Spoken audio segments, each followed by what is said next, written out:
Hi, this is going to be a talk about building a Docker image packaging pipeline using GitHub Actions. I'm Gareth Rushgrove. I'm one of the directors of product at a company called Snyk that focuses on security for developers. I'm also the curator of the DevOps Weekly newsletter and a fairly regular open source contributor, including to the Open Policy Agent project. In this talk, I'm going to talk through some concepts around reusable Docker files. I'm also then going to talk separately about GitHub Actions, and in particular the new build push action from Docker. I'm then going to bring those two topics together with a real-world example of building out a packaging pipeline for Docker images. So, Docker files, everyone's favorite topic, hopefully. Dockerfile ultimately I see as the de facto standard for building container images. Take a Docker file, run Docker build, get an image. It's lots of people's first experience with Docker and building out things in the container space. But what does Dockerfile actually do? Under the hood, it's really, I think for me, it creates a file system and it adds some metadata. So you can break down most of the commands, sort of from, work, dir, add, copy, etc., label, to things that either work on the file system or add metadata to the image. In the beginning, Docker files were incredibly simple, right? Like we have one Docker file, we're building one image, we run it, and success. The issue is then that's such a good experience that we want to do it again. We look at our other applications, we talk to other teams about their applications. We build things that are based around a microservices architecture. And over time, we end up with a lot of individual Docker files, building a lot of individual containers. And with enough time, that can get out of hand. You can have an awful lot of Docker files in different repositories in the same repository, often all with the same file name, and sharing an awful lot of the content in the files. There's a lot of duplication there from sort of copy and paste over a period of time. That's not great from a maintenance perspective if you need to change one of those things. So what can we do about that? The good news there is actually there are a number of features within Dockerfile itself without you having to go and reach to add other tools or add sort of templating or whatever it might be. Let's start with a simple example of a Docker file and look at one of those features that provides a useful sort of reuse capability. So here's a Docker file example just with a couple of lines. The first one is probably familiar to everyone. It's going to basically we're saying let's start with the Alpine image as our base. The next line is simply copying in an executable from another image. So here we're saying copy from the image called Open Policy Agent conftest at this tag, so 0.18.2. Copy the file system that's at /conftest into the image we will build from this Docker file.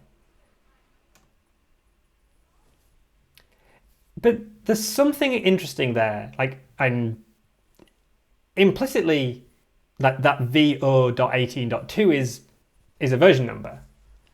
But we have to pass that out manually. Well, is that the latest version? What happens when we increment it? Do we just simply create another Docker file? Do we replace this one? Build args are a capability in Dockerfile that allows us to be a bit cleverer. We can actually explicitly say this is a variable. In this case, I've called that version.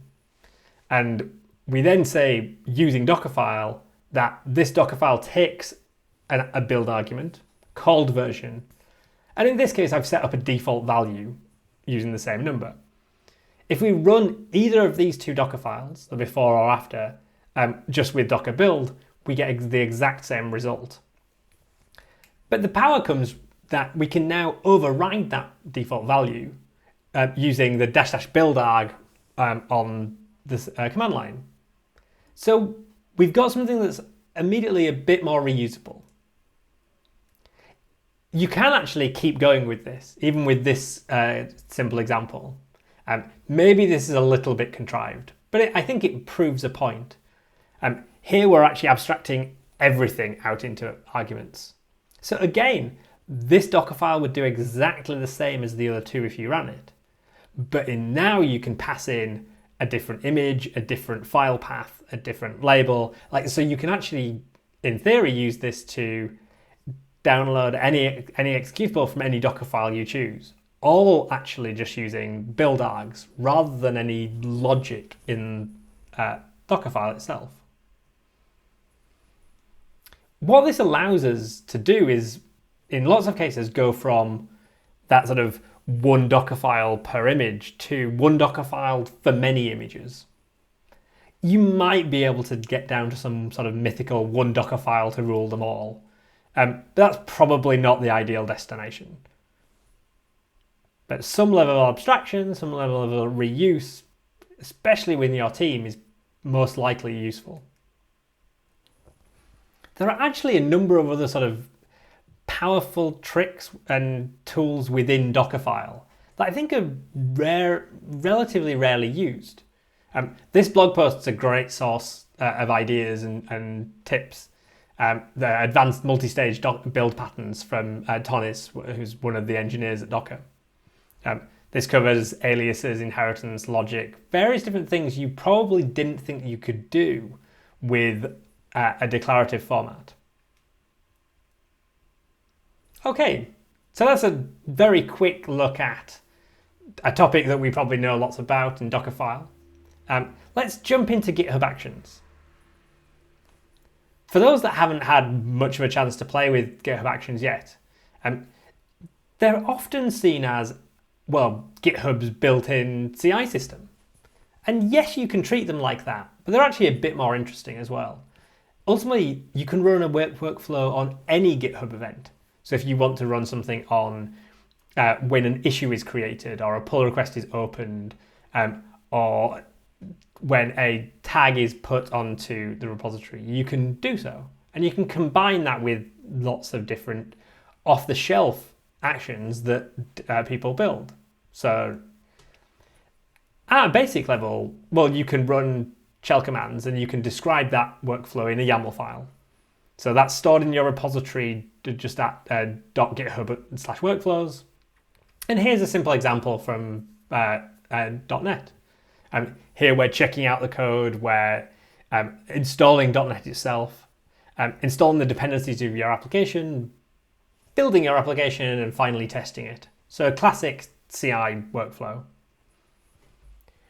The good news for those building Docker images or using Docker for other things is that GitHub Actions uses Docker under the hood and exposes that to end users. So all of the standard Docker commands just work out of the box without you having to do anything. So here's an example of building a Docker file using the classic, building a Docker image using the classic docker build command. More recently, Docker have released the build push action.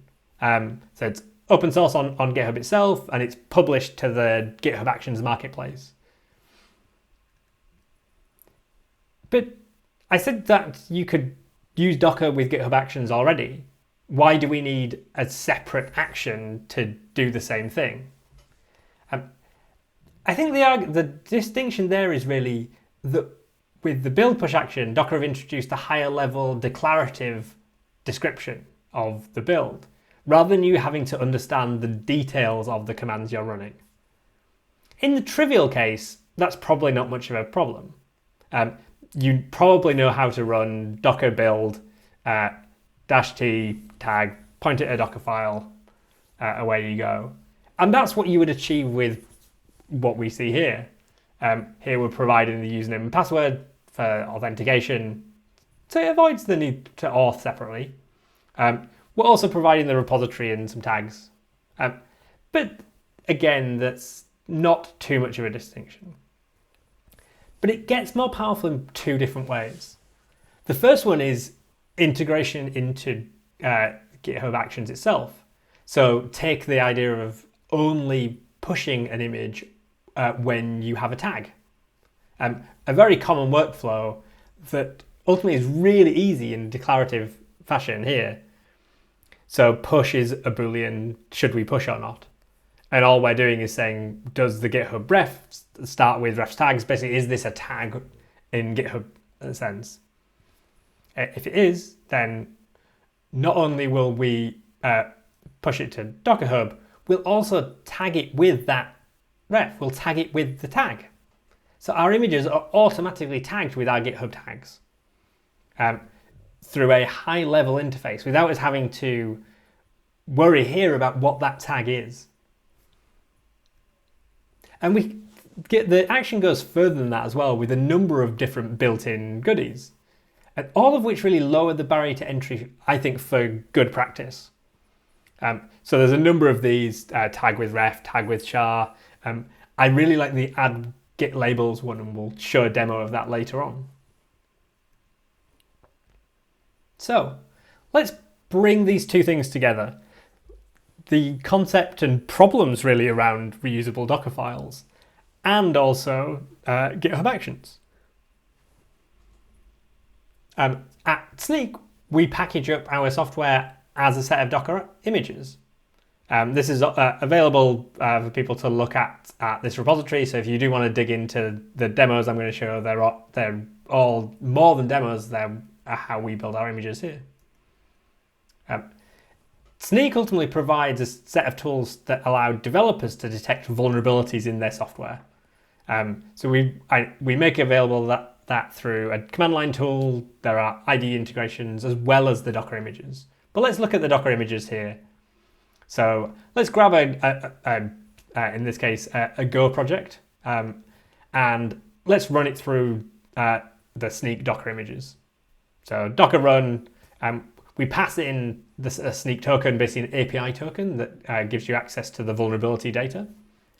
We mount the application source code into the image so we can parse out the dependencies and look for security problems. And then we just run that image. So in this case, Snyk Golang. In this case, actually, we didn't find any vulnerabilities, which is a good sign, but worth trying on your projects. The thing I'd like to call out here is the Golang tag. Obviously, this is a Go project. But Snyk supports lots of different languages and frameworks. So .NET, PHP, JavaScript, Python, Java, Maven, Gradle, a wide range of different developer tools. All that can have an influence on ultimately the vulnerabilities that we discover. Versions of Python being a good example. So we currently have 49 different images for different development environments, all up on Docker Hub. And we build all of these using 49 different GitHub action jobs. The nice thing by having separate jobs is GitHub is actually able to parallelize all those. So we build and push in parallel, normally in under 5 minutes, for all of those images. Each individual image might be built in less than 60 seconds. But at this point, some people will be thinking, wait a minute, there's 49 different action jobs? Like we started talking about sort of reuse and maintenance and lowering that sort of barrier. If we're having to scale this to 49 images and 49 different action jobs, what can we do? We'll come back to that in a second as well. So that job runs whenever we push changes to the repository, but it also runs on a regular schedule. It's a nice way of making sure we rebuild the images regularly, even if we're not adding new ones. Also, it allows us to pull in the new versions of Snyk and new versions of parent images as well on a regular basis. But we don't rebuild on documentation changes. You can be quite nuanced with GitHub Actions, which is a nice feature. Obviously, we don't want 49 different Docker files, and the title of the talk probably suggests that that's not what the approach we took. So actually, we have this down to one Docker file, and we do this using build arguments. We have an arg outside the target scope that can inject any arbitrary image. So instead of it being from Alpine, ultimately it's from some variable. That variable might be Alpine, but it could be Java or Python or Ruby or Node or whatever it might be. So we've got an incredibly powerful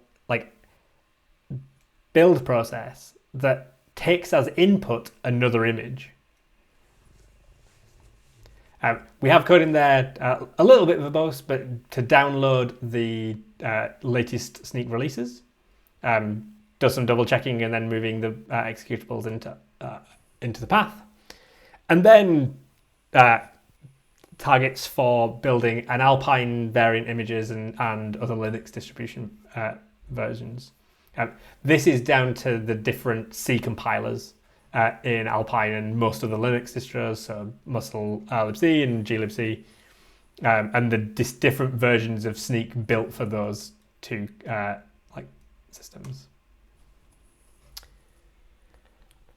But we've got it down to one Dockerfile that needs some inputs, but we've now got these 49 jobs in our case in GitHub Actions, but it ultimately could be any system. Well, what we do there, instead of manually maintaining those 49 individual jobs, is we generate those. So the overall solution has one Dockerfile and two GitHub Actions.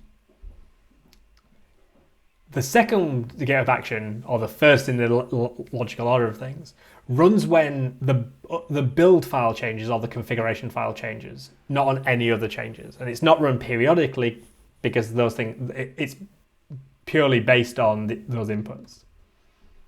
That generates a matrix in the second GitHub action with the inputs for the Dockerfile.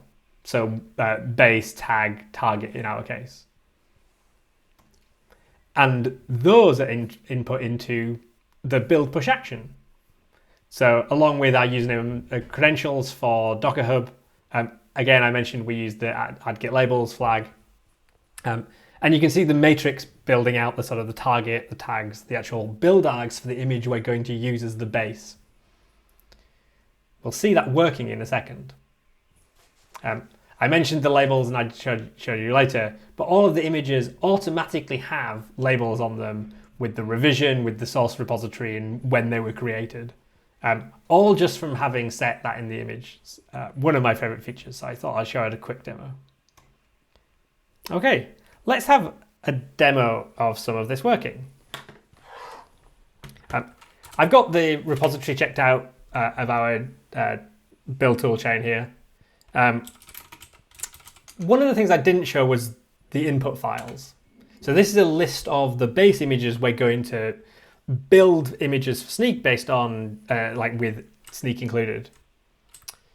As you can see, this is really the only thing we need to maintain by hand, but this is the things that we want, so that's okay. One of the things I just noticed was when Node 14 is out, and we're missing a Node 14 image. So let's do a quick live demo and hope this works out. So all I'm saying there is actually we want to build an image based on Node 14, and we'll give it the Node 14 tag. So we've just got that file changed. Let's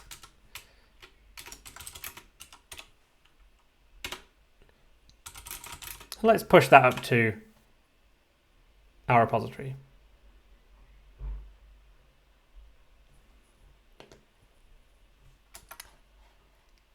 Let's head over to our repository and have a look at what's happening.